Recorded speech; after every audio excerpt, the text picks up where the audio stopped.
It's your boy Roy Jones Jr. and right now you tuned into World Combat Sports.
Shout out to everyone that's in the building, man. Welcome at Sports on Deck. Salute to you.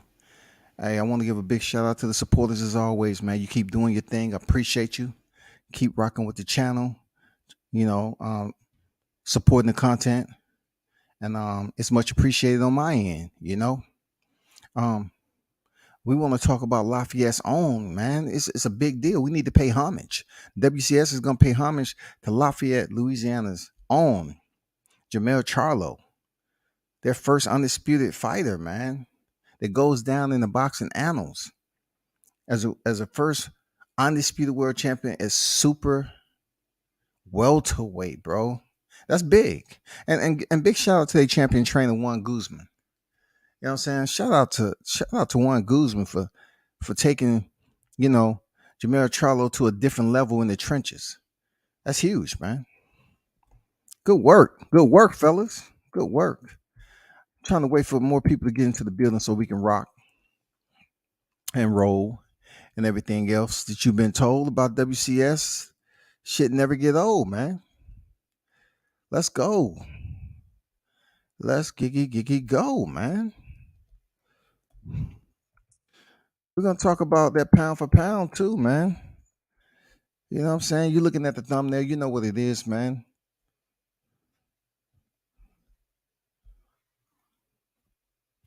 Don't critique what you see until you listen to me. You know what I'm saying? Don't critique what you see until you listen to me. That's all. Check out the thumbnail. You know what I'm saying? Tell me what you think. That's history right there. You know what I'm saying? That's history. You know, pound for pound, dead game. What's good? We family here in the flesh. Lafayette salute. Hell yeah, man. Lafayette need to get that damn homage paid to them. They need to get that support. Like you can't just sweep them to the side. You know, Jermell Charlo is from Lafayette. Ain't nobody talking about that shit. They not even recognizing it or nothing like that, man. That man from Lafayette, whether people want to recognize it or not, him and his brother are two well-known fighters who's contending on the highest level out of Lafayette, man. You have to recognize that. Man, you have to light a candle to it, man, and put them in the light and say, you know what, we respect it. We respect it. Real talk. And this is basically, we're gonna talk about Jermell Charlo as a fighter, because what he was able to do is go down in the boxing annals. You know, he was able to set a record. He was able to go down in history and basically um, solidify his residence with some of the bigger names to do it: Bernard Hopkins, Jermaine Taylor, Terrence Bud Crawford, Josh Taylor, Alexander Usyk, Canelo Alvarez. You know what I'm saying? He was able to put himself in a position where he's in an elite group on a short list, people. On a very, very short list. He's on a short list of unified undisputed champions in the four-belt era that consists of the WBC, WBA, IBF, WBO, lineal and ring titles. That's very, very special. Now you're probably saying to yourself, like, well, what did he mean by don't critique until you listen to me? You see top 6 pound for pound. Jermell Charlo is top 6 pound for pound on the Ring magazine. All right. He's top 6, y'all. He's top 6 pound for pound. And I'm going to pull up the list and explain to you why I believe this man is top 6 pound for pound.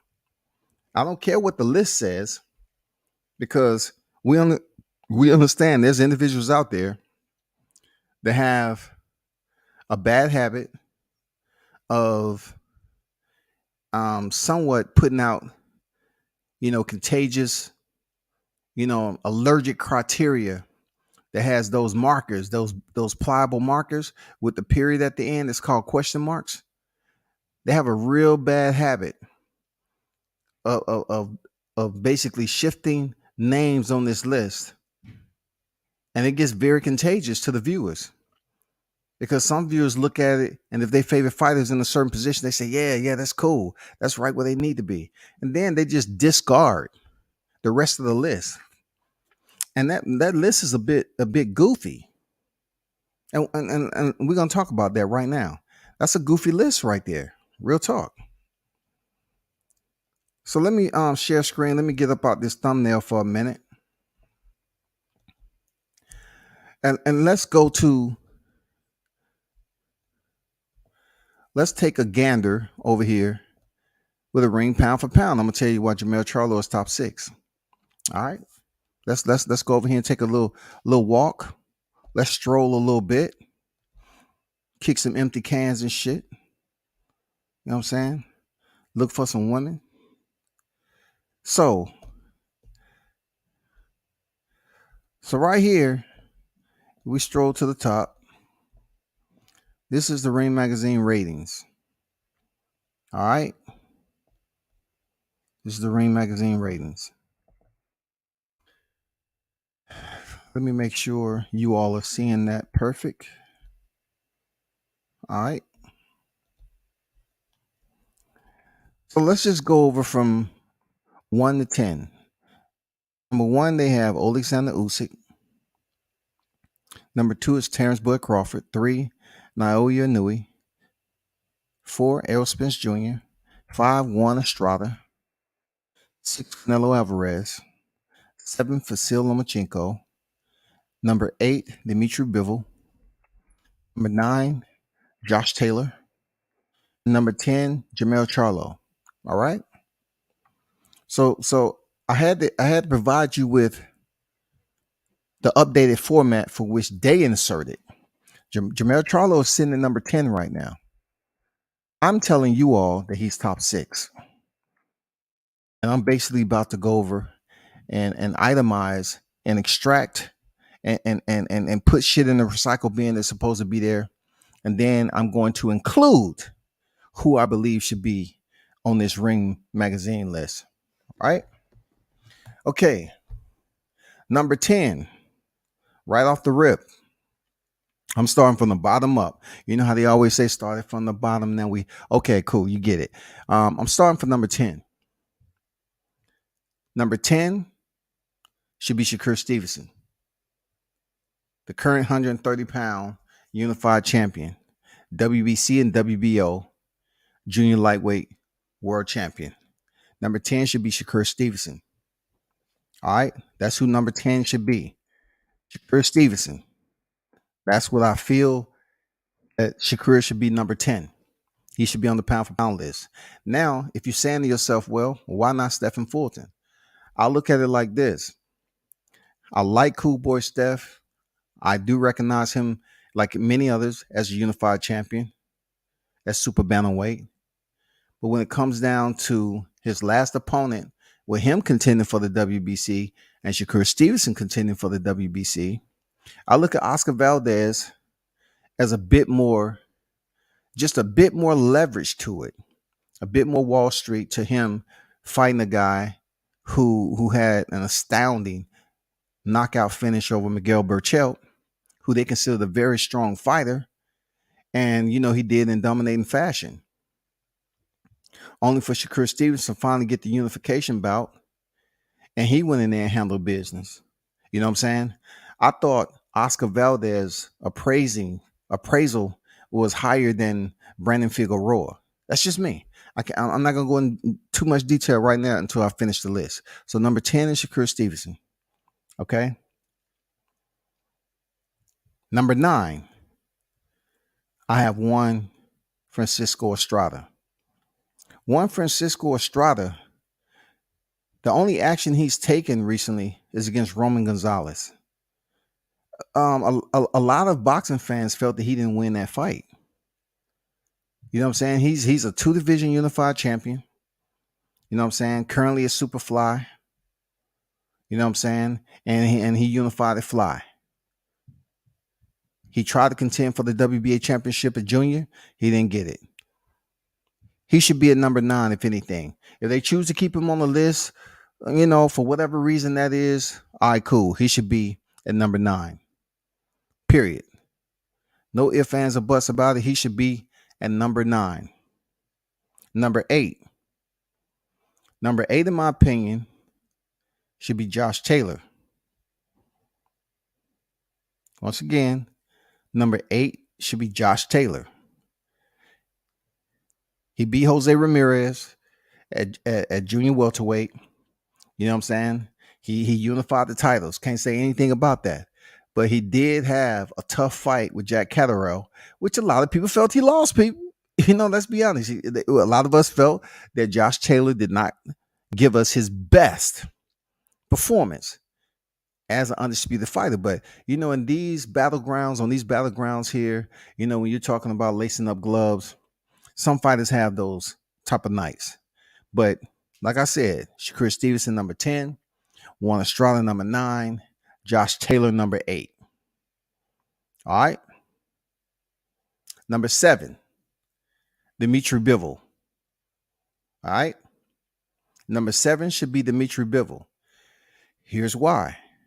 Dimitri Bivol arguably has one of the biggest upsets in 2022 and of this era when it comes to Canelo Alvarez, because the last man to even hand Canelo a defeat was Floyd Money Mayweather, which he's considered when he was active as the best of that era, right?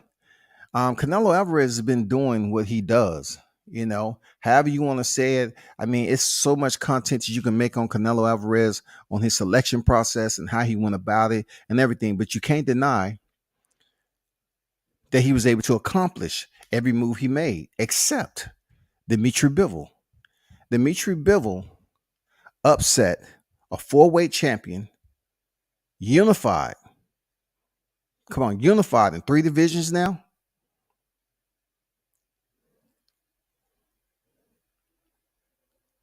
Dimitri Bivol, I would want to put him higher on this list if he had more than one title. Let's just say he was in the position of Artur Beterbiev. You know what I'm saying? Let's say he had a former title 168.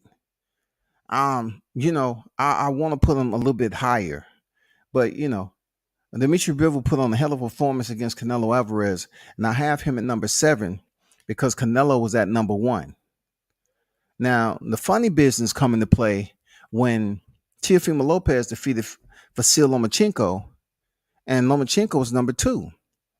But when they inserted Teofimo Lopez on this Ring magazine, they brought him in at number 6. Not only did they put him in number 6, but they slid Lomachenko in at number 7. Lomachenko has never left the pound for pound list. Since he was number 2, he's only shift positions. They refuse to take Lomachenko off this list. They refuse to expunge his name off this list because it's something that's very, very obvious about the individuals that's on this list. Very, very obvious, people. You already know what it is. Vasil Lomachenko, even though he's not the relevant topic of discussion, he is the only fighter on this list without a single championship strap. Why is he on the list? I don't know. But that's when it comes to the criteria and individuals that keep faces on here that's more popular, that's going to be inflammatory for the viewers to talk about. It's always something controversial about these pound for pound lists. But as I said before, Shakur Stevenson number 10. All right, Juan Estrada number 9, Josh Taylor number 8, Dimitri Bivol number 7. And you're probably saying to yourself, you got your finger on your head, you're like, damn. So we already know from your thumbnail you said Jermell Charlo was number 6. Good job. Somebody give them a lollipop and an apple and goddamn give them a hall pass for 15 minutes. God damn it, they smart. Jermell Charlo is number 6, man.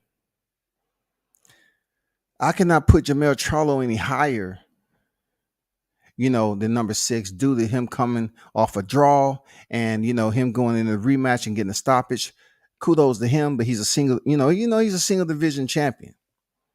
You know what I'm saying? Even Shakur Stevenson is a 2-weight champion. You know what I'm saying? I'm not, I'm just speaking about the individuals that's close to the top 5. That's all I'm saying. I really don't want to get into divisions and shit like that. But Jermell Charlo finally was able to unify the 154-pound. First to ever do it. He does have some bragging rights right now. Absolutely, he has bragging rights. But, it's a little bit, coming off the draw. He does have 2 losses. I mean, he does have 1 loss to his resume, but when it comes down to it, he has 1 loss and 1 draw. You know what I'm saying? 1 loss, 1 draw. Shakur Stevenson is undefeated. Josh Taylor's undefeated. You know what I'm saying? Juan Estrada, he's at the bottom of the list. Like I said, I'm not really trying to talk about the resumes when it comes, unless you're getting close to 6 on up. All right. So Dimitri Bivol, I have him at number 7 because he deserved that. He defeated Canelo Alvarez, who was number 1. Jermell Charlo, he unifies. He comes back, wins the rematch. He gets it done. You would think he would be a little bit higher, but there's no way that I can put him in front of Canelo Alvarez.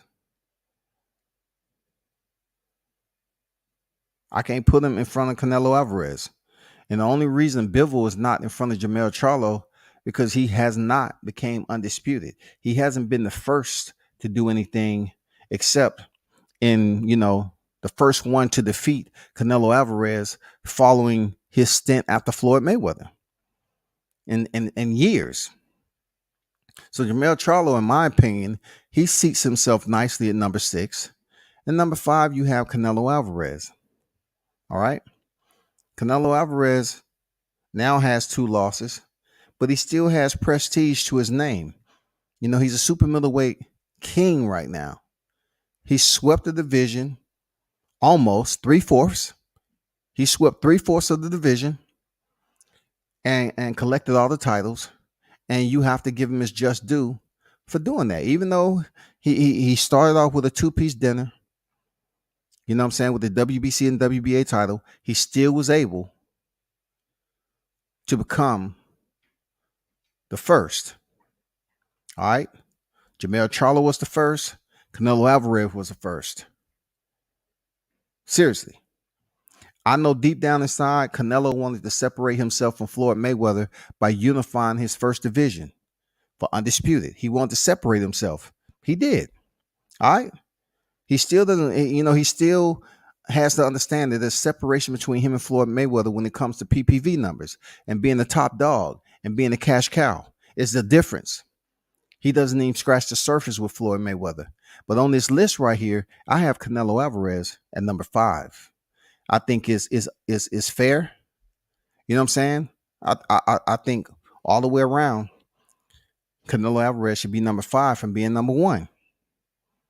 If you don't know by now, I've kicked Lomachenko off the list. He should be nowhere associated with this roster at all, man. Why they still have him in the company of these guys? His last 2 opponents was Masayoshi Nakatani, Teofimo's, leftovers, and also Richard Comey, the same champion Teofimo beat when he stepped in the ring with Vasyl Lomachenko.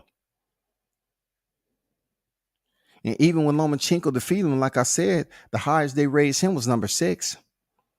So how is Lomachenko above these guys and he has no belts?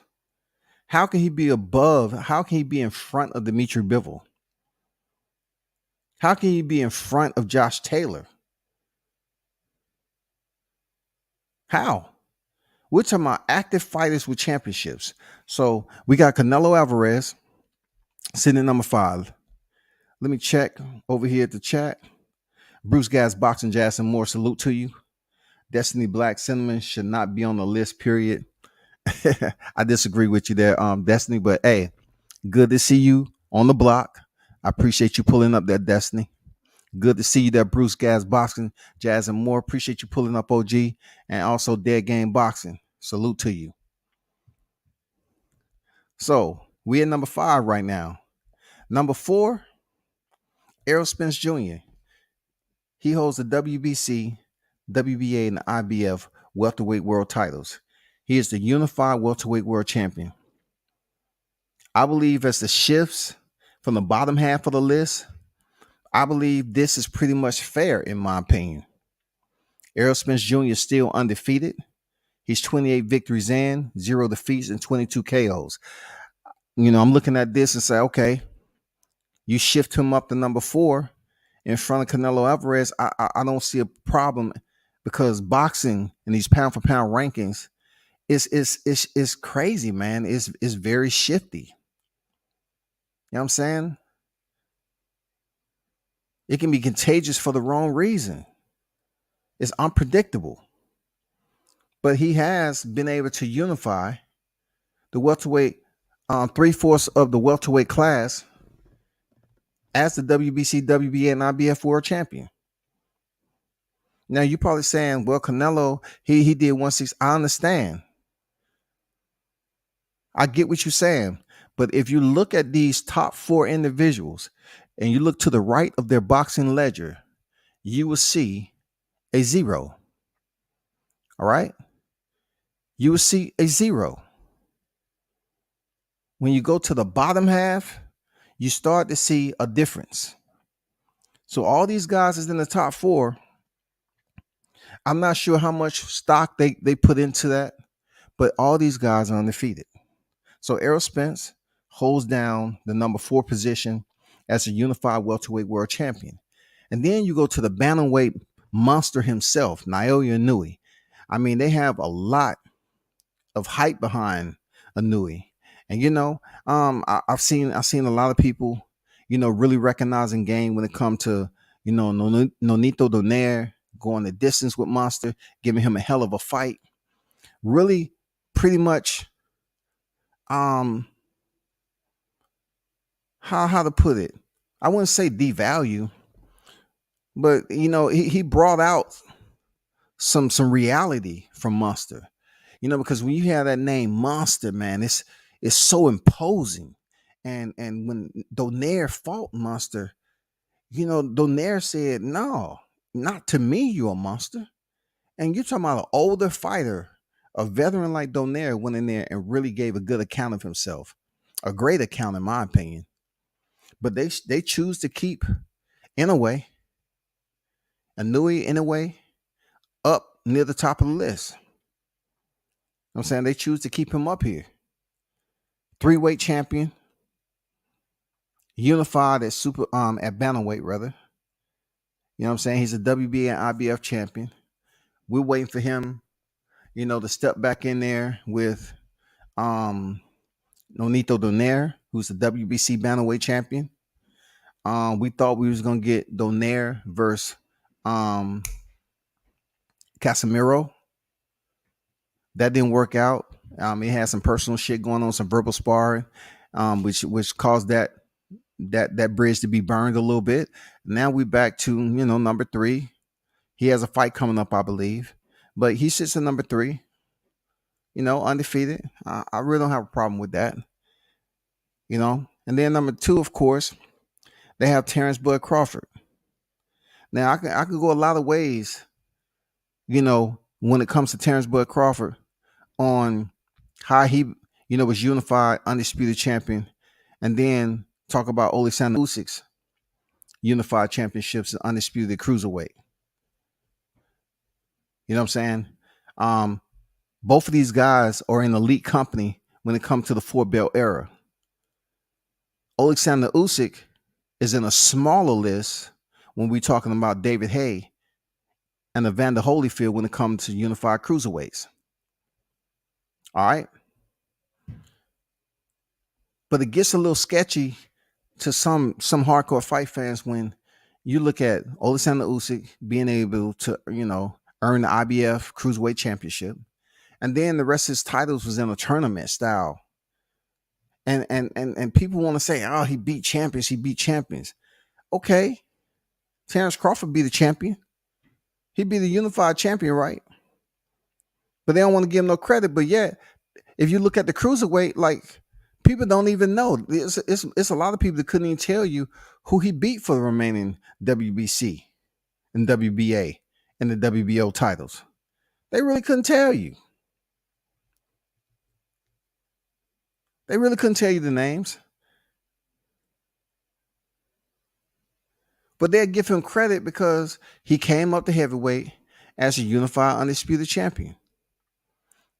So this gets a little shaky between 1 and 2 because the ring is quite different than other ranking organizations that have Terrence Crawford number 1. If you look at the amount of fights that Usyk has, 19-0, comparable to Terrence Crawford, who's 38-0, Terrence has way more experience, and plus, he's still undefeated at welterweight, and he has way more fights than Alexander Usyk when you're talking about entering a new division. Usyk has had 3 fights transitioning up to heavyweight from cruiserweight. His first opponent was Chase Witherspoon, wasn't it? And then his second opponent was Derek Chisora, a journeyman. And then he stepped in there with the unified champion, Anthony Joshua. Now, a lot of people are going to praise, rant, and jump up and down and tap their heels because they saying, oh, he fought Anthony Joshua. But check this out, though. We all seen Anthony Joshua, what happened to him. And we seen the exact thing, a sack, situation play itself out again with Alexander Usyk. For Crawford, he's maintained his title ever since he's been in the welterweight division. He's defended his title 6 times, right? He's made it to a point where the entire fight that he's contended at welterweight has never went to the scorecards.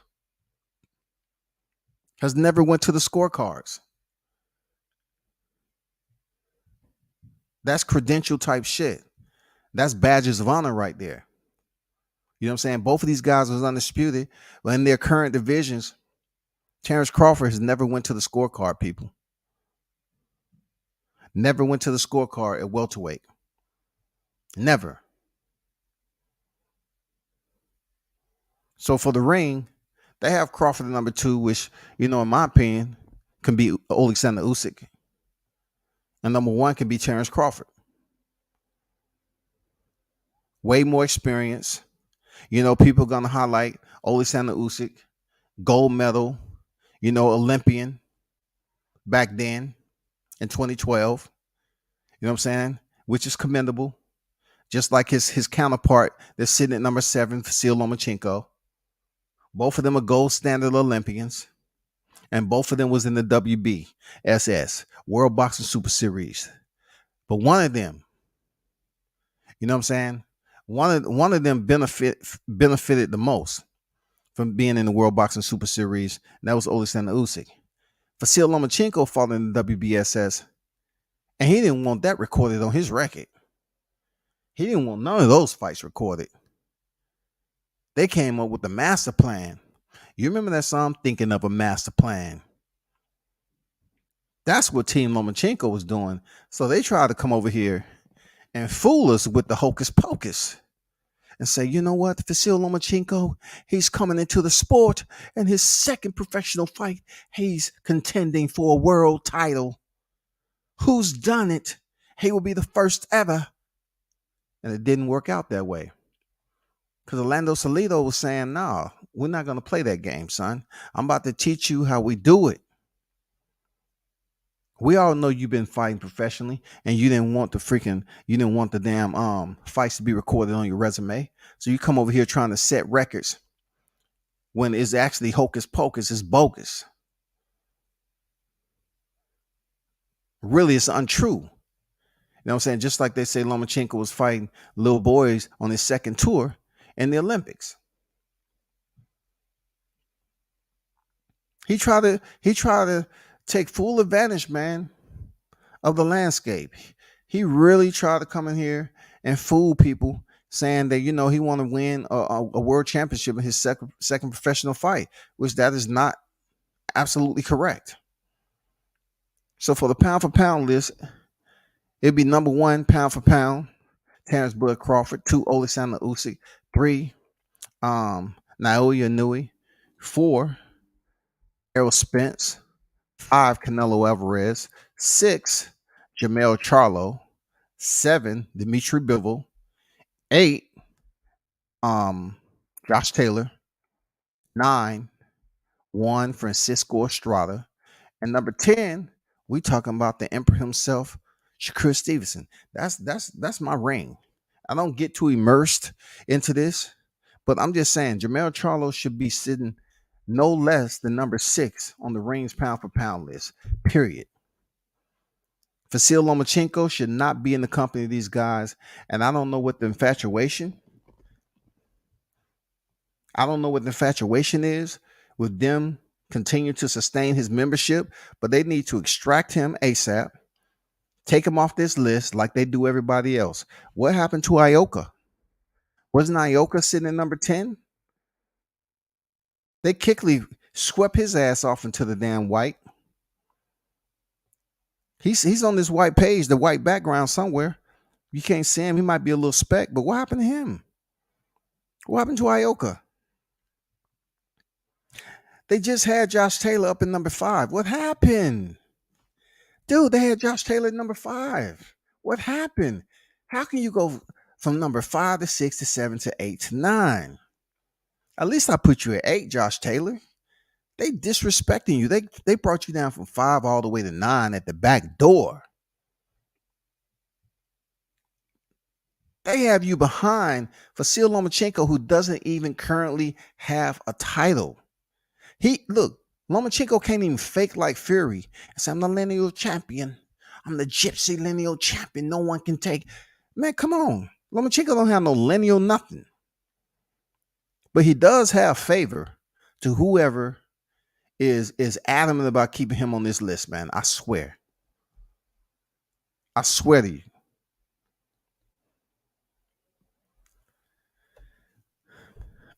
Destin say whose BS pound for pound list is this? This is Ring. Ring always come in with some drug induced results. You know what I'm saying? I think the Ring starts to talk about this list on Friday, and really, have a nice binge on Saturday with whatever that they're doing. I mean, the high is super high. You know what I'm saying? They have that supererogatory high, you know what I'm saying, on Saturday. And then late in the early AM of Sunday, they make up this list and say everybody in agreement. Oh my, I feel like shit. We all in favor? All right, cool. Press send on it. That's what I think. Because how can you continue to do this? How can it be so inconsistent on this list that people really, unless they really want to prove a point and show bias, they'll go to this list. You know what I'm saying?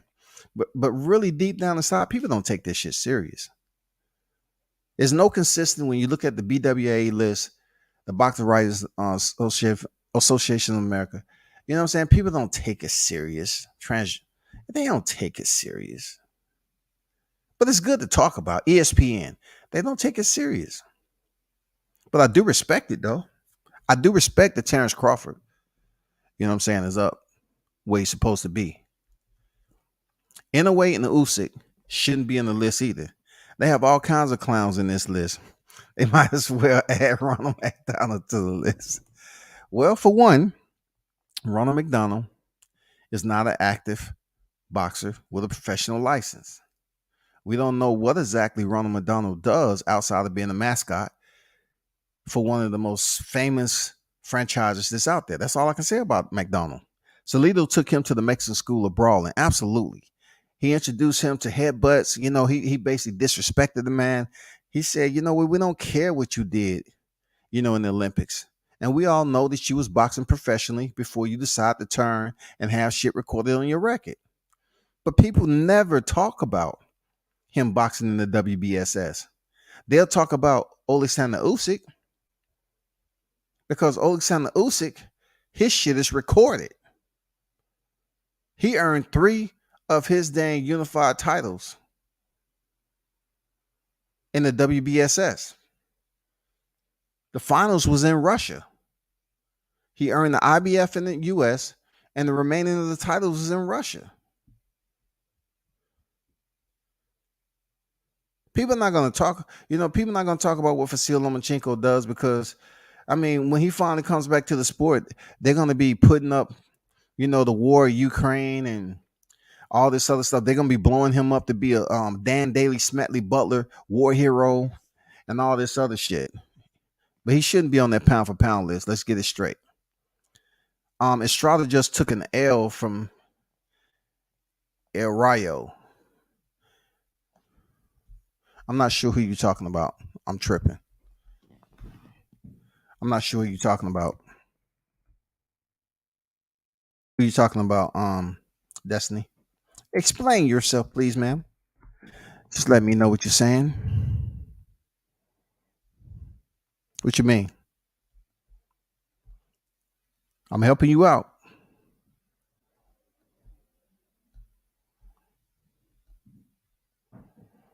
Explain yourself for a minute. What do you mean?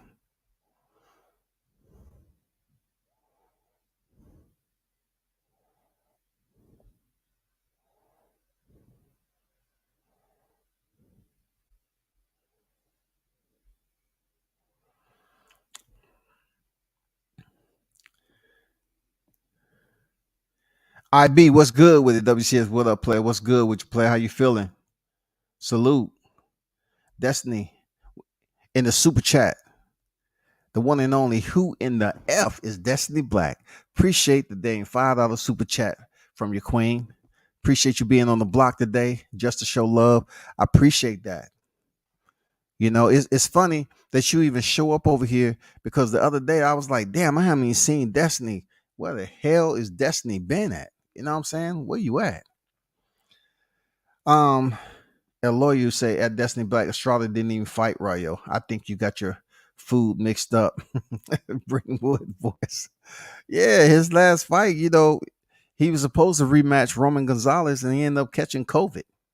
And not to mention that he was the WBC champion. They elevated him to damn franchise. So you know how that goes. You know what I'm saying? What's his name? Rumfasad is about to fight for the dang title, man. You know what I'm saying? I mean, we still waiting on Juan Estrada to come back and get that trilogy against Gonzalez, aka Chocolatito. You know what I'm saying? Ella, my bad. I didn't mean to say El Rayo. Yeah, I was saying, explain yourself. I was gonna give you time to explain yourself though. I was getting him confused with somebody else. That's who did you mean then? Yeah, everybody know Chocolatito, man. There ain't no confusing Chocolatito for real.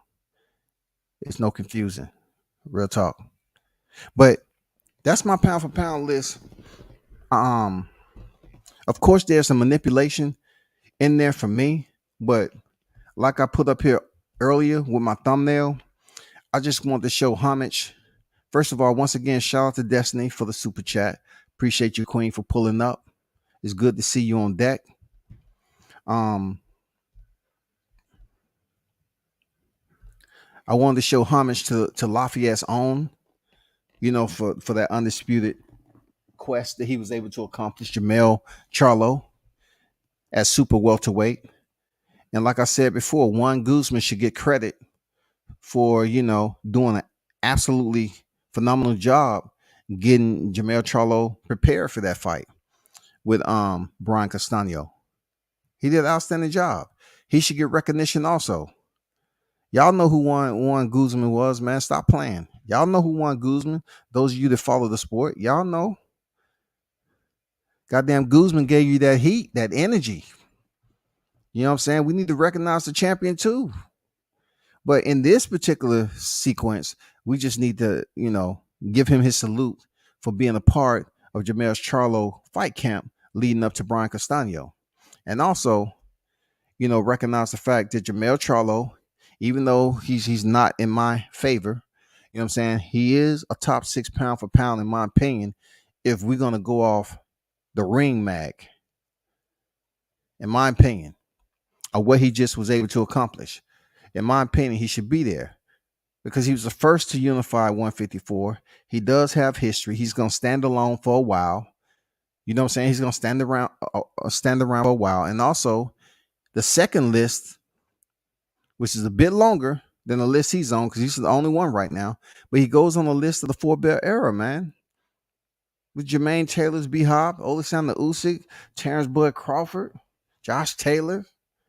Come on, Canelo Alvarez. He's on a short list of some big names, man. So we definitely got to commend him for that. Real talk. But I think a lot of people are missing the mark by not recognizing Lafayette. We need to give Lafayette they love, man. That's boxing history. That's real talk. That's boxing history coming out of Lafayette. We need to recognize that shit, show homage, and goddamn recognize that that's where them Charlo brothers are from. We can't just brush over that shit, and talk about, well, where they been at for the last several years. Well, guess what? Where were they raised? Where were they born at? Where were they born and raised at? Where did they first touch down? Where did the plane land when they first seen the light? When they had their first breath and they cried out? Where was that at? It wasn't in Texas, shouty. I'm just saying, it wasn't in Texas. King Mitch on deck with it. What's good, King Mitch? He said Ronald McDonald been beating the fuck out of the Burger King and Colonel Sanders, though. I ain't eating none of that shit. Something that discouraged me, not to get off topic, from McDonald's is when I seen someone keep a burger for years from McDonald's. They kept a burger for years. And that goddamn burger looked like you still could have put it in the microwave and goddamn ate and served that shit to somebody. That's a problem with me. What kind of materials are in those McDonald's burgers? I can't get off topic with them. I'm just saying. I just told my little buddy that DJ didn't train Charlo fully. He didn't. A lot of people are not really recognizing that because you have individuals that are energized off popularity. They attach themselves to who's in the media.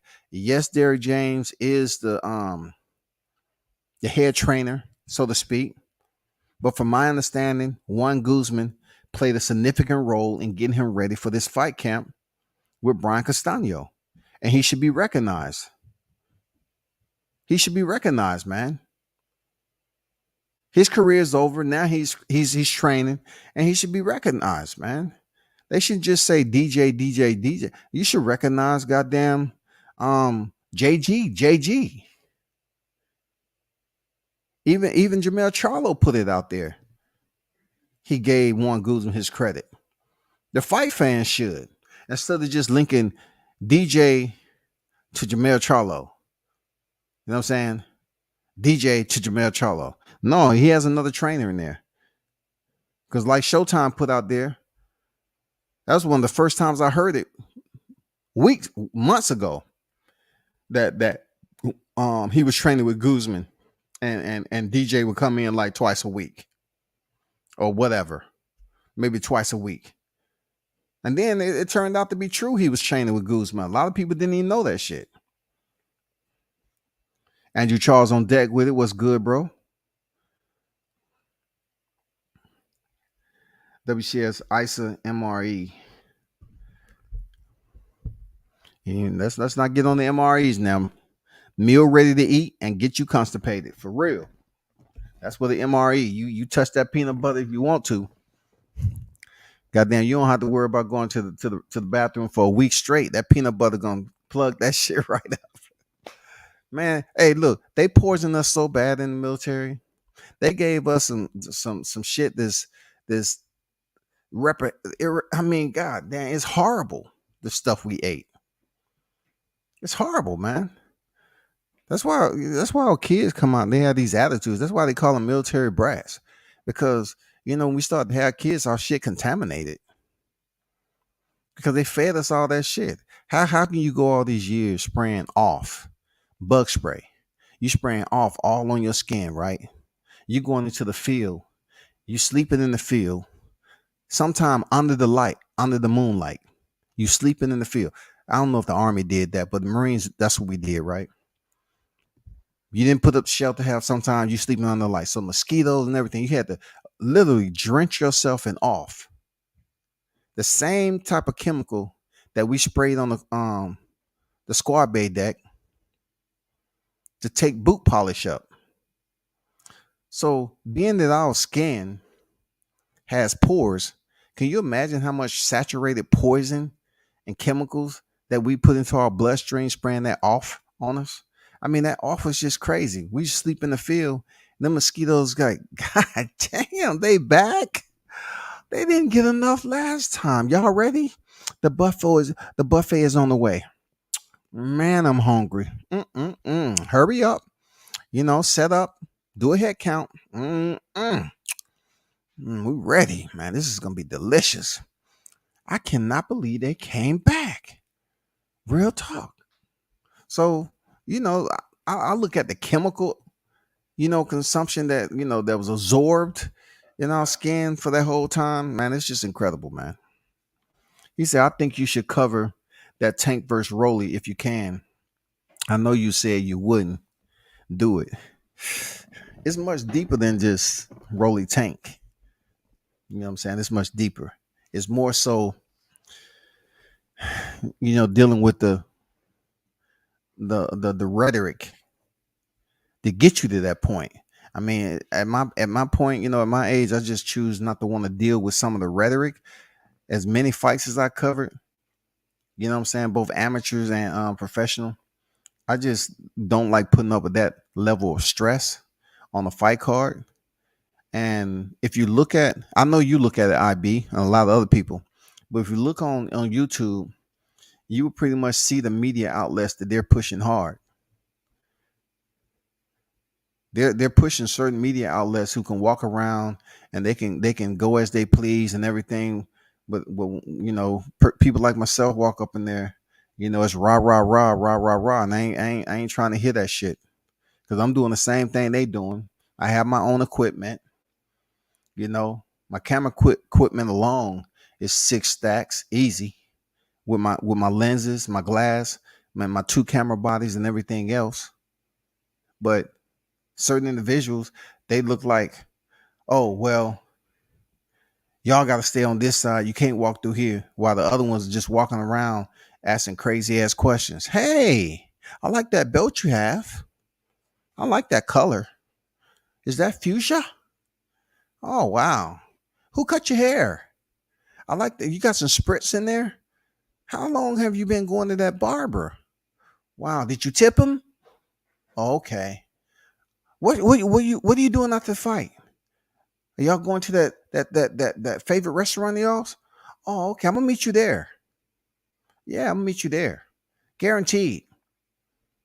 So what do you think about Terrence Crawford, Errol Spence? Because I think Errol Spence is the top pound for pound. You agree? Okay. If I was to ask some questions like that, I would be called a certain type of Negro. You know what I'm saying? I would be called the ass kisser, as a lot of cats on here love, providing each other with verbal fellatio when they say dick ride all the time. You know what I'm saying? If the way people know me to be, if I was to be that same beta passive type individuals asking those soft ass questions, they would look at me, oh man, fuck that soft ass nigga. He always, but it's certain people that's out there in this media game, they can ask any fucking thing. They can ask shit that's off topic. They can switch up on a fighter and then go back to the same fighter they were switching up on. Hey, Terrence, you top pound for pound. What do you got to say about that? Terrence be like, no, I just heard you say Errol Spence was top pound for pound. Well, that was a different fight. You sure it was me? Yeah, it was you. You put your motherfucking watermark up there, and it was your voice. I don't know, Terrence, but I'm saying you pound for pound today. You accept it or not? You know what I'm saying? If I was switching up like that, if I had the freeway to just roam and ask questions, I would get treated different. This shit goes on. You see fight hype, they're able to go ask any question they want, piss people off, and they still get in scotch free, clear, no ifs, ands, or buts about it. They ask the most controversial questions, and they are who they are. They get access or whatever. I just don't feel like dealing with the same rhetoric all the time with some certain fighters. That's all. Grown ass man.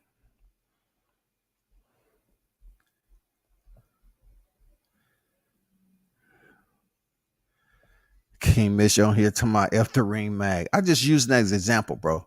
You know what I'm saying? WCS Pharmacy didn't do the field. I stayed in the hospital, do the camping. I know most of the time we came in, to medical to get some treatment in the hospital. We had to say, hey, yo, hey, anybody here? We had to clap a little bit. And then, the army got, what's going on, man? How can we help you? Oh, yeah. We had this Marine, he was injured in the field where we was doing a live exercise, at 2 o'clock in the morning. Can you take a look at him? Okay, grab a number up there on the wall. Grab a number and just take a seat. It's probably gonna be about a good 2 hours. You know what I'm saying? We pretty booked up right here. Booked up is nobody in this motherfucker. What are you talking about? Oh, we short staffed. And that's outside my scope. All right. And if you have any questions, ask for Destiny. I mean, Sergeant Destiny. I'm just fucking with you, man. I'm just fucking with you. He said tank full of shit. No. Tank, no. What do you mean? Hold up. What do you mean tank full of shit? Like Money May said, he got to have something for him to be jealous of. Hey, man, it is what it is, man. Mayweather has made it perfectly clear that no one will basically surpass him. No one. Showtime Shot News on deck with it. What's good? What's good, man? Definitely check my guy out. Showtime Shot News. That's the UGK of media right there. L Dub, what's good with it? Okay. That's what's up. Destiny said, LOLW says, kick rocks. The army is the way to go. Hey, they say be all you can be. That's not what I seen though. But it's all good. I'm not here. You serve your country just like I did. I'm not here to debate. You know what I'm saying? My allies. The army was our allies, man. You know what I'm saying? Even though I believe it's some friendly fire that took place on the battlefield, where certain soldiers might have been shot in the back for trying to retreat. I'm not totally clear on that. That's allegedly. All right. But back to boxing, though. I don't know why people are switching up on Gervonta Davis. Man, y'all cannot continue to do this. Y'all cannot continue to see, y'all see reality of how good Gervonta Davis is. But yeah, just because he go the distance, he just go the distance. He didn't get hurt. He didn't get knocked down. He goes the distance with a fighter that you weren't familiar with, a last minute replacement. And somehow, some way, people feel that Tank is in the decline. He just came off a beautiful stoppage, a well fought battle with Mario Barrios, a much bigger, taller fighter at a higher weight class. But all of a sudden, Isaac Cruz, a one gear type of fighter, a one dimensional type of fighter. And I have mad respect for Isaac Cruz. His gas tank is crazy. But dude, can he get it done at 135? Can he get it done? I mean, I'm gonna tell you like this. Isaac Cruz may be able to get an interim title somewhere. But just because Gervonta went the distance with him, now they thinking that Roller Romero, a bulked up Roller Romero, he's gonna go in there and knock out Tank in one round. See, that's when it comes to the untruth when you're talking about the YTC. A lot of dishonesty, a lot of agitprop, a lot of narratives is being pushed out here that just for people to draw in traffic. I'm just saying to myself, we already know how Roller Romero box. We already know what he's deficient in. We understand he has heart. We understand his toughness. And he is a strong fighter. But when it comes to boxing IQ, when it comes to technical discipline, and when it comes to defense, sound defense, Tank has him beating that. Just the boxing IQ alone, in my opinion, is levels above Rolly Romero. And people are giving Rolly can knock out Tank. It's a possibility Rolly can knock out Tank. Rolly didn't even knock out Jackson Marinez, people. How many times did he load up to land that right hand on Jackson Marinez, bro? Why y'all turning y'all back on Tank like that? Damn, you want a knockout artist. You have one. He's giving you some highlight reel knockouts. And then y'all's like, nah, I just want to order something else. But this is your favorite dish. I know. I just want something else, man. You know what I'm saying? Can you give me a fuzzy navel, please? I just need a drink. Give me a fuzzy navel, please. Just please hurry up. Please. You too much talking. God, this is stressful. I mean, you can't do that shit. That's what we got in boxing, man. We got people that their appetite changes for no damn reason. Rolly literally gave us one of the worst press conference of trash talking you can imagine. But all of a sudden, off camera, he can talk his shit. He can get people's attention. Why? Because we at a point like here. Look, this is where we at as boxing fans. This is what it always comes down to. You have fighters like Tank Davis who have given us highlight reel knockouts. He's giving you the entire setup that you want. You know what I'm saying? He has boxing ability, technical skills, defensive genius. You know, he can give you the bang it out moment if you want, or he can box you.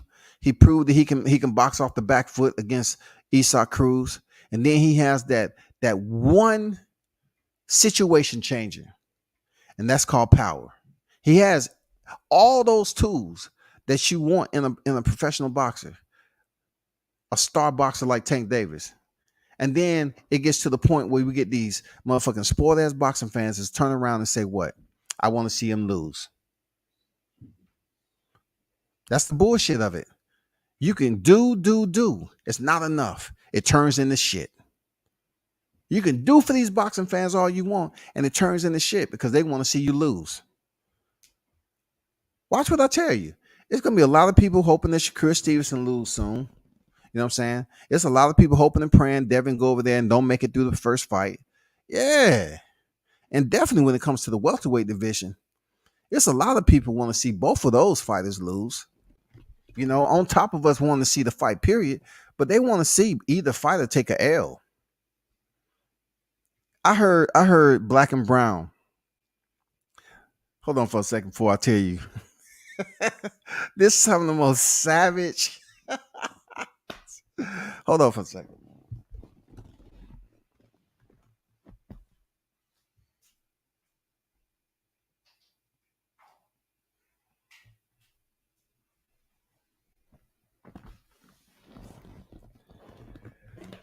So, like I said, you know, I surf the media waves with a longboard, right?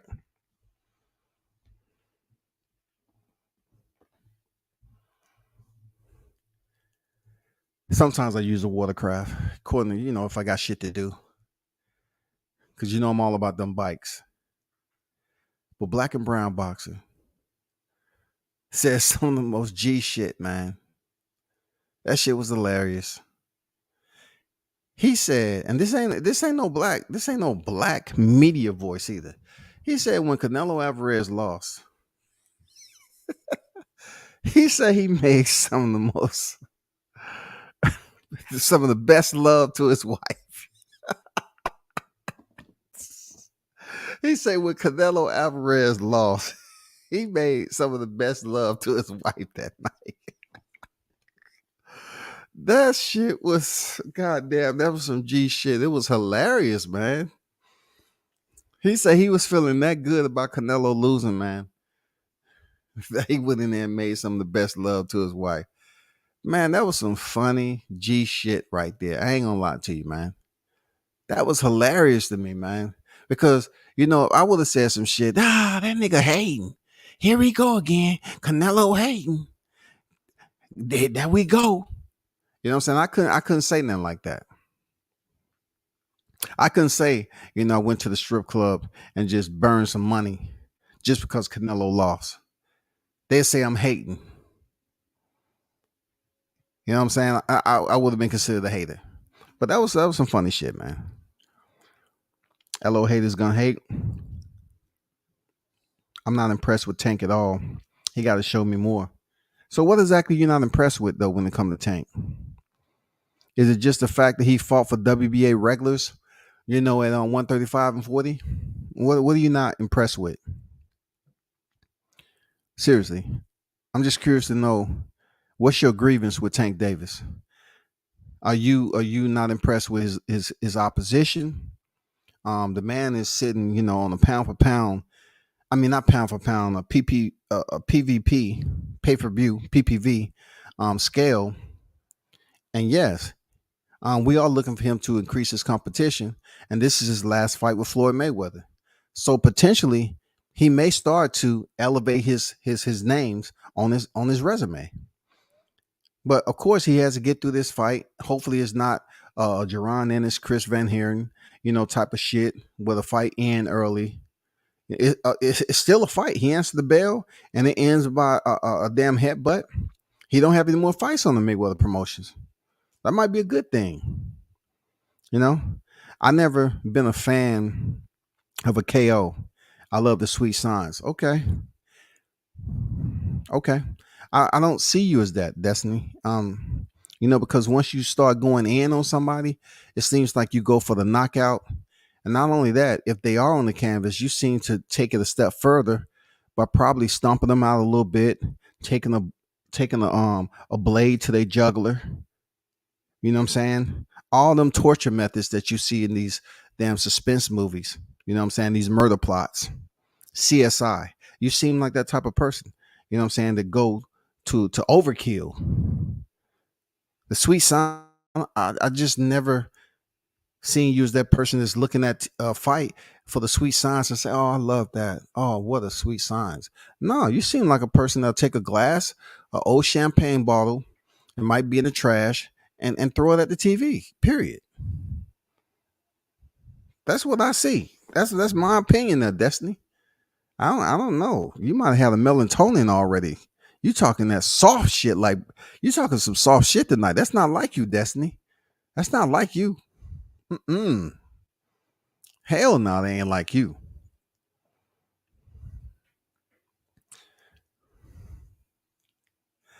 No, I'm not tank rep. I'm media.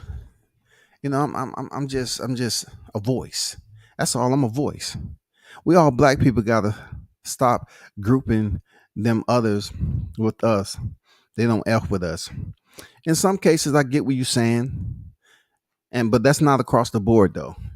The reason why I say that's not across the board because I'm out there in the community, so I can't just take what's on YouTube and say yeah they ain't fucking with us, but when I'm covering fights, it's not like that. Now, of course, some of my own people won't fuck with me for whatever reason. I have no idea. Some other ethnicities won't fuck. That's just life. But come on, let's be honest. It's some of my own people that'll be quick to tear you down and try to prevent you from getting into a fight and try to stop you. It's black fighters that have tried to do that. You know what I'm saying? That's Africans. That's the Africanness. That's the aggressiveness. That shit has happened. So I don't go for that just off the strength of someone saying it. But I know what you're talking about. He doesn't press me in the ring. Period. And who are these people he's fighting? He even said he never asked for the big names. He was scared of Loma. I remember that coming out. Like I said before, now he has that opportunity from his last fight with Floyd. He has that opportunity to go get it. That's the only thing we can say. He has opportunity right now to go fight big names. And you know the weird part about it? People are gonna think that Rolly, until they step in the ring, is a big name. They're gonna think Rolly Romero is a big name. If Tank go in there and flatline Rolly, people are gonna look at it like that was he's supposed to do. But if Rolly give him any type of competitive performance, you know what I'm saying? Any type of resistance like Esau Cruz did, people are gonna start, oh man, what are he gonna do? I told y'all what to do. What's the code phrase? What's the code word? Over. Right now, you're behind on the cards. Excuse me. Right now, you're behind on the cards. Over. Do you copy? I copy. Okay, you're behind on the cards. Over. That's all you got to say to a black fighter from now. You're behind on the cards. Say that shit in the second round, and you'll get the results that you want. Period. We've seen that shit play out several times already. MFers be colored when it's convenient. They damn sure make it known they ain't black though. You right about that, right? You know what I'm saying? It's funny how sometimes you try to have conversation, and we blessed sometimes to have our own type of rhythm and flow when we talking to one another, and they might try to use certain words like, "Oh, okay, he's cool." All right, shoot, I didn't know you knew that word. Oh man, you're culturally immersed. Huh? You're culturally educated. I get it. Understood. Well, WCS, you got to relax. I'm just saying. Destiny. You don't seem like that person to just have a fight night and you anticipating to watch how technical some. No, it seems like you like mayhem. You want to see and go in there and see carnage. You know what I'm saying? You ain't sitting up there waiting for no technical shit to play out. Big dog on deck with it. What's good? Salute WCS. I be Destiny of real sisters. Yeah, she 100, man. You know what I'm saying? Salute to Destiny, man. When she go in though, stop the motherfucking presses. First responders on deck. That's it. You ain't telling her to shut up.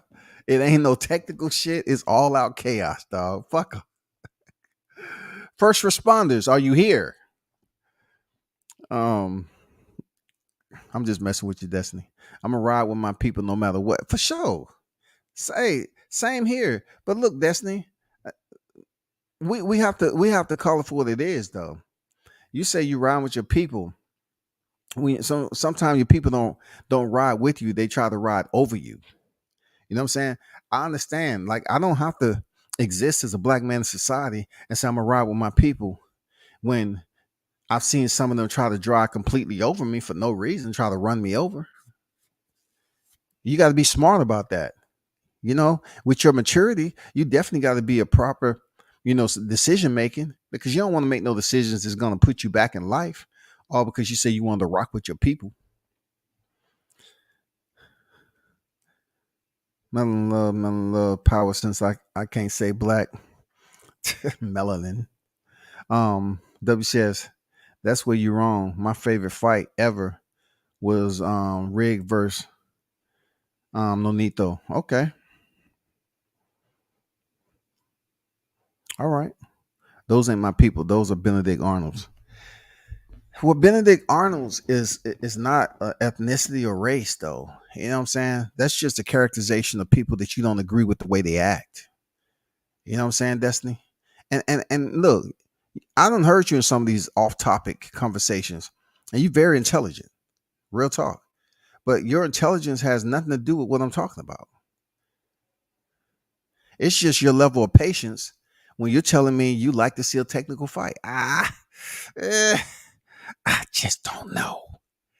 I just can't process that. I just sitting up here and you just saying, man, it's finally here. Shit. We get to see a technical fight, man. I'm really feeling energized inside. I got goosebumps. The hair's rising up on the back of my neck. I'm really here to see a technical. No, no, we're not. We know that happened to Benedict. We know what happened to Benedict Arnold. But man, hey, we had some good fights, man. Shout out to David Benavidez and David Lemieux. Two Davids on deck. You know what I'm saying? Two Davids on deck. You know what I'm saying? We don't have a Goliath in here. Mike Tyson would say that David Benavidez is the Goliath, but we all know what happened to Goliath. So we have two Davids on deck at 168 pounds. And the good thing about it that David came in, both Davids came in 166. What is going on with these fighters? Is the food changing? Is the water changing? These fighters are coming in like below weight, like way below. Because you want to be able to rehydrate as quick as possible. So 168 for the 168-pound limit. I mean 166 for the 168-pound limit. Both of them weighed in at 166.5, right?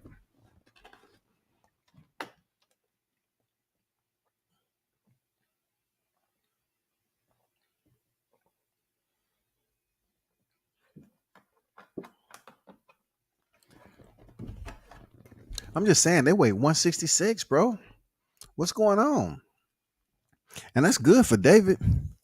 I guess David, David was looking miserable as he was weight cutting in the interviews and everything like that. But he made weight, he got it in, and now this dude about to come in, probably close to a damn cruiserweight. He's definitely gonna get up past 175, easy. That's easy. He's gonna get up past 175. That's no ifs, ands, or buts about it. I truly do. I can't understand brawling or instant KOs. I want to see the sweet signs. For sure, I'll leave that there. You know what I'm saying? I'll leave that there. Hello, Lemieux ain't shit.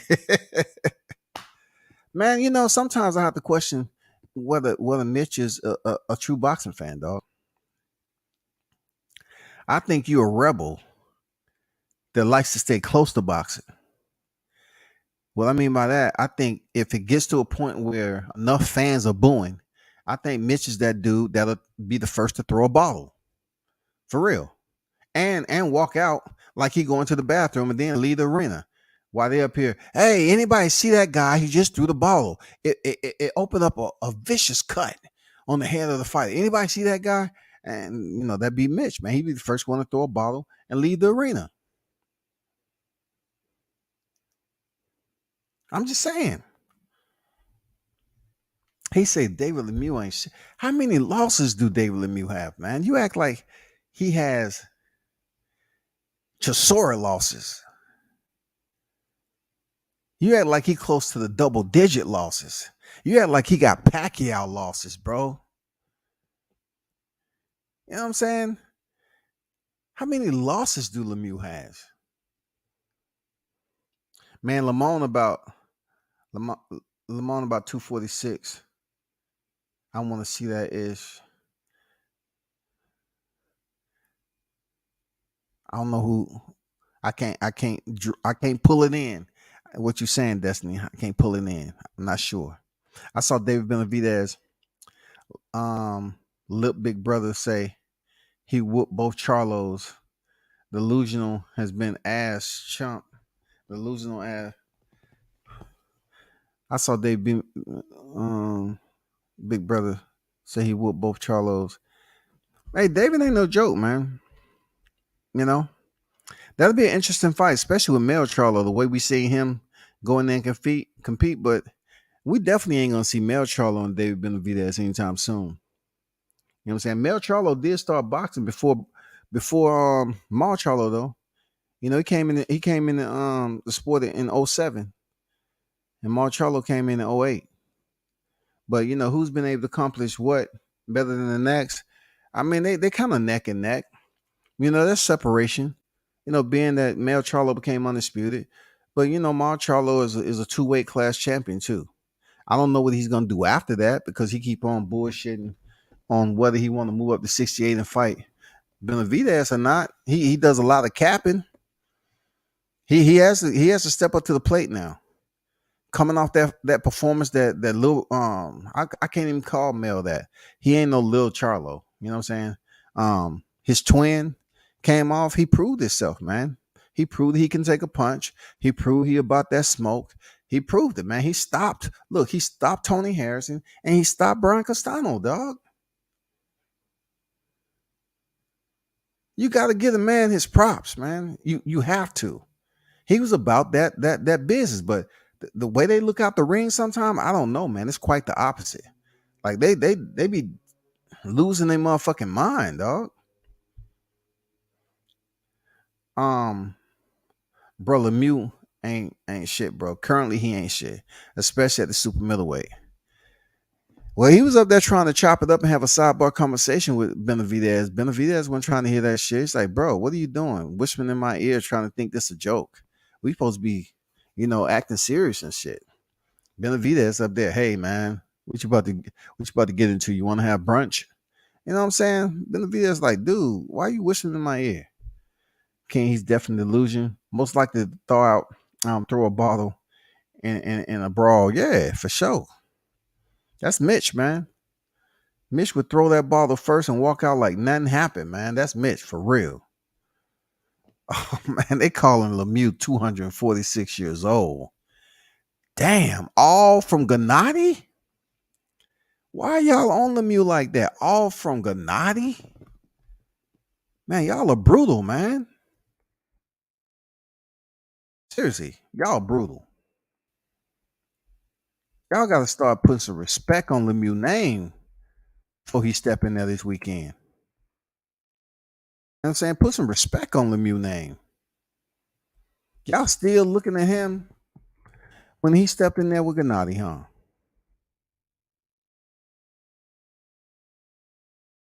What's the statutory limitations? What's the statutory limitations on that shit? If I'm not mistaken, he's on like a 5-fight win streak. Yeah, he lost to Billy Ho, as Mitch always say, Billy Ho. You know what I'm saying? He lost to him in 2017. That was a decision now. I have to give you the credits. That was a decision lost. Okay. Then you go back. He was stopped by Gennady Golovkin in the 8th. He lost a majority decision back in 2011.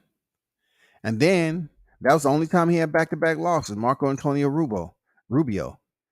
He was stopped in round 7. So if you take the amount of fights in between, he had a back-to-back loss in 2011. Then he had more so 10 fight, maybe like a 8, the 9-fight win streak. He was stopped by Gennady Golovkin. Then he went on a 4-fight win streak, lost to UD to Billy Ho. And then now he's on a 5-fight win streak, man. Why y'all saying that man 246 years old? He only 33. Y'all just don't like that Canadian. Y'all don't like that Canadian. I ain't defending him. I'm not defending him. I just had to run down some shit. I was tripping. I was like, okay, are they getting them confused with Gennady Golovkin? Because that's who I would say that's 326 years old. Gennady Golovkin. Usually age come into play when it's talking about Luis Ortiz. Because every conversation you hear about Luis Ortiz, that man has aged 15 years. Easy. We're talking about per minute. I think Luis Ortiz might be sitting at 1,500 years old, man. He might be one of the oldest active boxers living right now.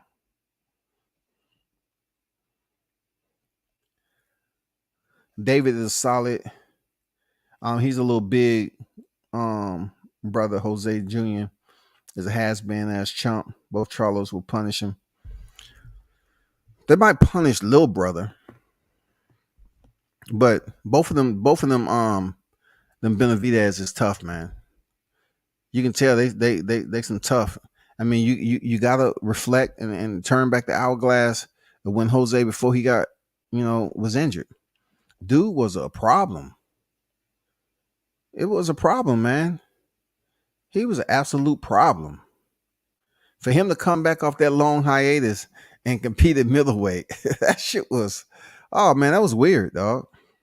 Lemieux been fighting since my son was in diapers, and he's 25. Wow. Well, he's only 33 years old. Just to be clear, Destiny, he only 33. You know what I'm saying? He's only 33. Ortiz is definitely a vampire. He's been around since before 1400s. Yeah, he is. Y'all remember that picture I put up there? I say something isn't right. I wonder if I still have that picture saved up here. That shit was hilarious, man. They had that picture was hilarious. Did I take that shit down already?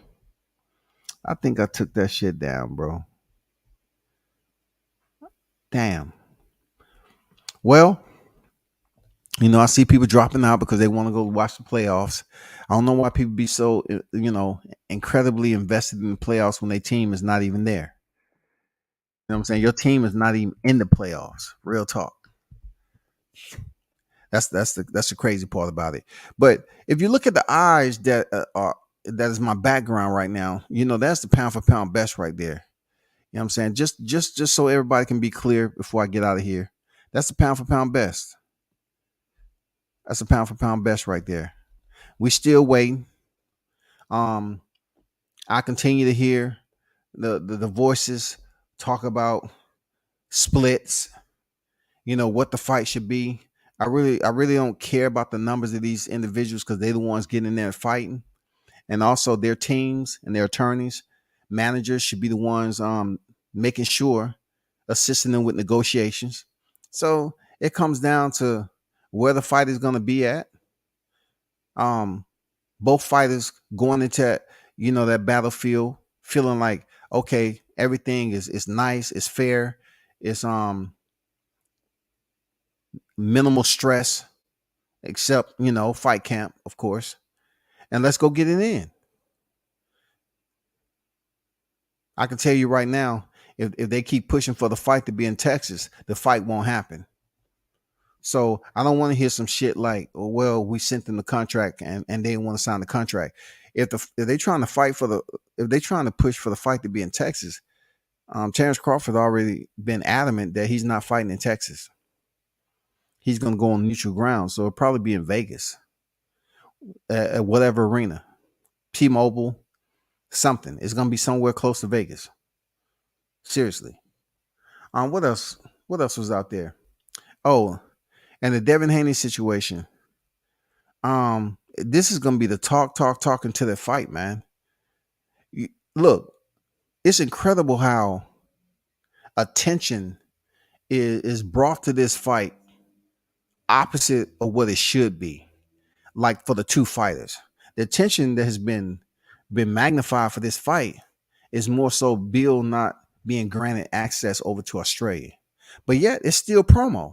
People still like, oh man, what's gonna happen? How Devin's gonna perform like without Bill?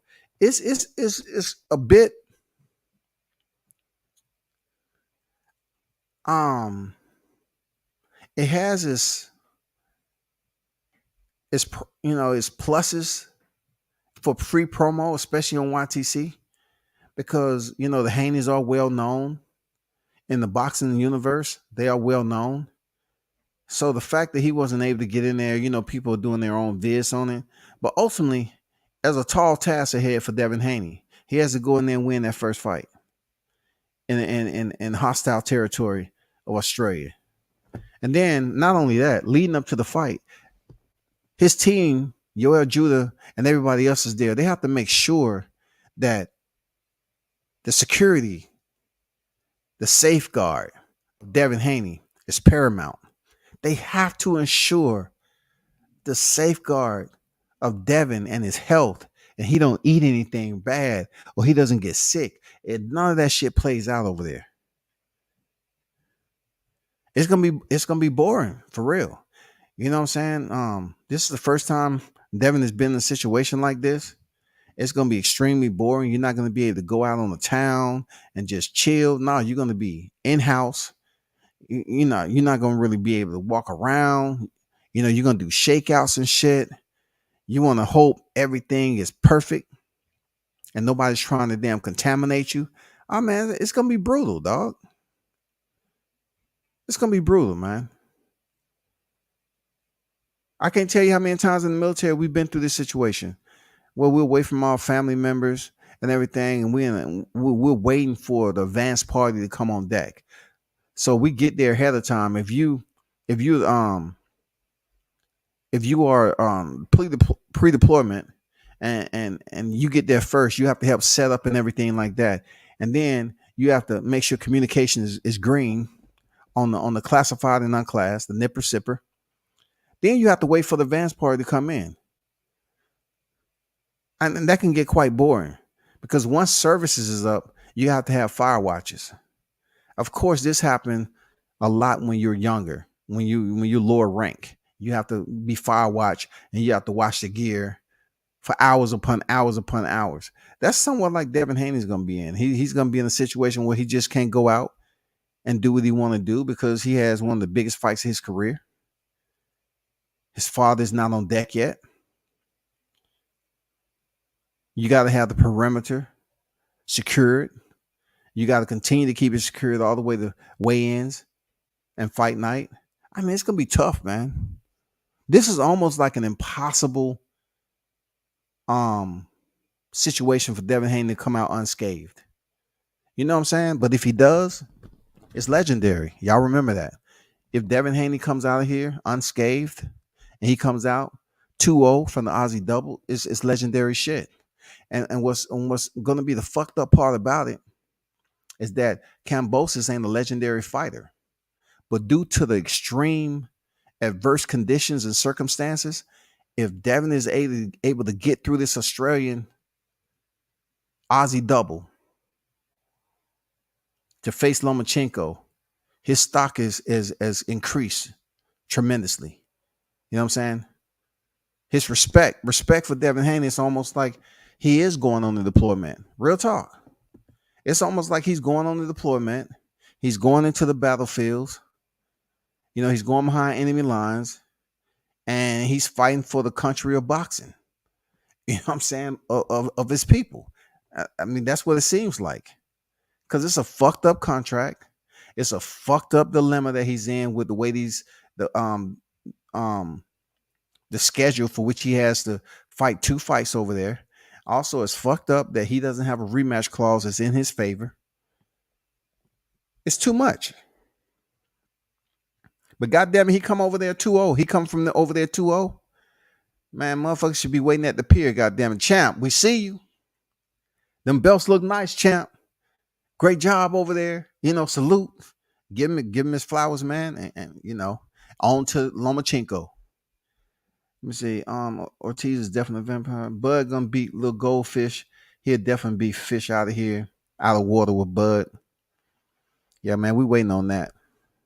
It's a hot grease summer, goddammit. We ready for a fish fry. It's a hot grease summer for real. Triple G old as shit, but at least he's coming off. Stop it, Mitch. And see, you know what? Mitch is on some bullshit, dog. Stop it. Real talk, man. You on some bullshit, dog. He said, but at least he's coming off unifying and stopping his opponent in his backyard. An opponent that remind me of Callum Smith. An opponent that was out of boxing for motherfucking a century before he stepped in with Triple G.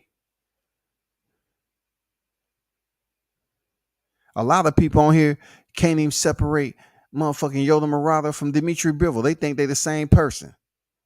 Tell me I'm lying. There's a lot of temporaries on here. Didn't Dimitri Bivol fight Triple G? Nah, that wasn't him. That was Yoda Murata. Oh, shit. They looked alike. Oh, my fault. Damn. Okay, I just thought that was the same person. My apologies. Shit, Murata better than Lemieux. Man, Murata, he was out of the ring more than 2 years, wasn't he? Before he stepped in there with Triple G. Man, come on, man. You tripping, Mitch. You tripping, bro. It's sad what elite melanin fighters have to do to get the fight we want to see. Well, this especially.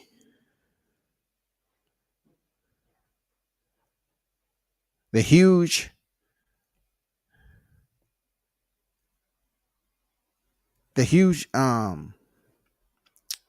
barrier that we can look back on with this Devin Haney situation was what would have happened if he had the opportunity to face Teofimo Lopez. Because we can assure ourselves that if he was to face Teofimo Lopez, it wouldn't have been Australia. It wouldn't have been in Honduras. You know what I'm saying? It probably would have been at the Madison Square Garden. You know what I'm saying? It wouldn't have been extreme conditions like this. Now, the placement of the fight, the venue of the fight makes it very, very extreme. You have to go take that long ass flight ahead of time. Hopefully your body doesn't get sick. You have to acclimate to the climate over there and everything else. And plus, you're in motherfucking hostile territory.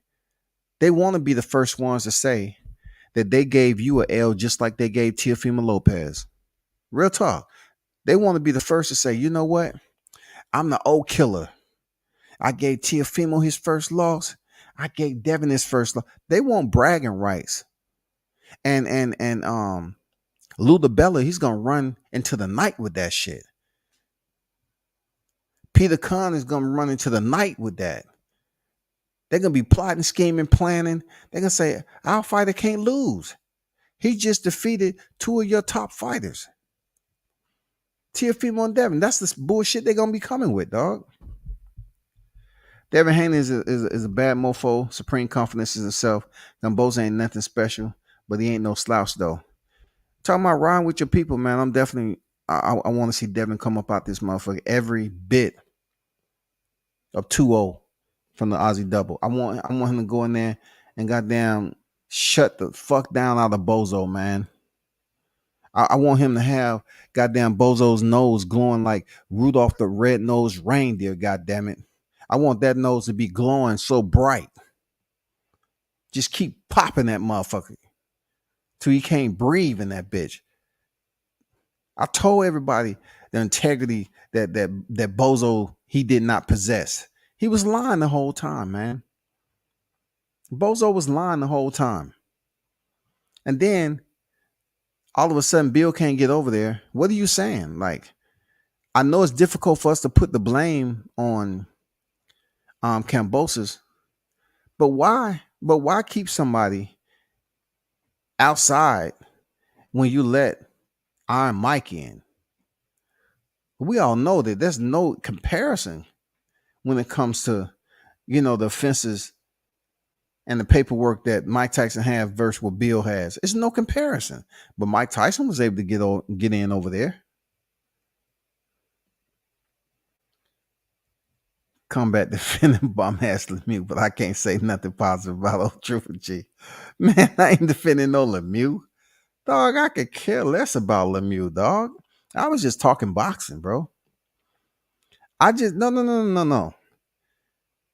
What you was saying about Triple G, you was making it seem like it was profound, bro. That shit wasn't profound.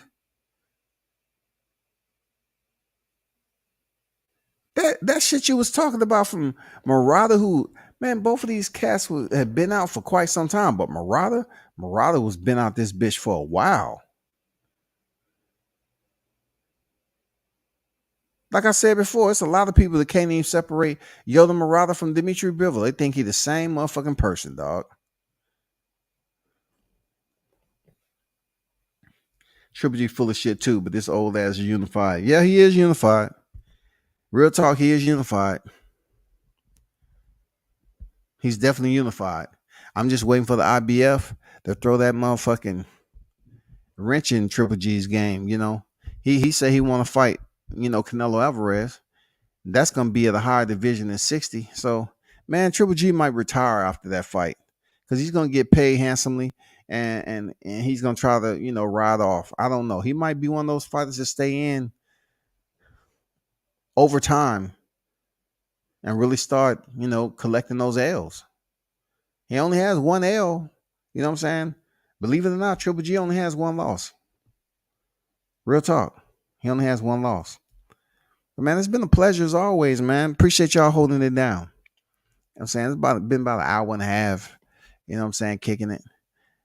I'll definitely be back on. Check out that David Lemieux fight.